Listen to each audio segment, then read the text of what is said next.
കഴിക്കാൻ പറ്റാത്ത കൂടുതൽ വരുന്നത് നമ്മൾ കളയാണ്ടിരിക്കാനായിട്ട് നമ്മൾ വഴറ്റി ക്രീമാക്കാൻ പോവുകയാണ്. അതിൻ്റെ പണിയാണ് നമ്മൾ ഇനി നടത്തുന്നത്. അപ്പം നമ്മൾ വരിക്കച്ചക്ക എങ്ങനെയാണ് നമ്മൾ ക്രീമാക്കി എടുത്തു വെച്ച് കഴിഞ്ഞാൽ നമുക്കൊരു വർഷത്തോളം നമുക്ക് ജലാംശം എല്ലാം കളഞ്ഞ് ജലാംശം തട്ടാണ്ട് ഉള്ള നല്ല ചില്ലുകുപ്പിയിലിട്ട് വെക്കുകയാണെങ്കിൽ ഒരു വർഷം വരെ നമുക്ക് സൂക്ഷിച്ച് വെക്കാം. അതെങ്ങനെയാണെന്നുള്ളതാണ് നമ്മളിത് കാണിക്കുന്നത്. എങ്ങനെയൊക്കെയാണ് അതിൻ്റെ പ്രവർത്തനങ്ങൾ എങ്ങനെയൊക്കെയാണെന്നുള്ളത്.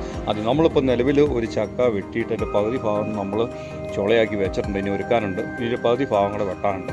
ഇത് കഴിഞ്ഞിട്ട് നമ്മളിത് ക്രീമാക്കി എടുത്ത് ഭരണിക്കകത്ത് വെക്കുന്നോടം വരെയുള്ള പ്രവർത്തനമാണ് നമ്മൾ കാണിക്കാൻ പോകുന്നത്. ഇപ്പോൾ ഇരിക്കുന്ന ആ ബാക്കിയുള്ള ഒരു മുറിച്ചക്കങ്ങൾ നമ്മൾ മുറിക്കാനായിട്ട് പോവുകയാണ്.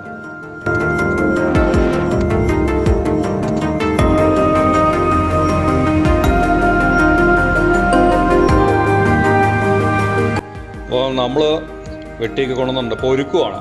ഇത് നമ്മൾ ഒരുക്കി നല്ല ചെറിയ പീസാക്കണം. നമ്മളിത് മിക്സിയിലിട്ട് അടിക്കത്തക്ക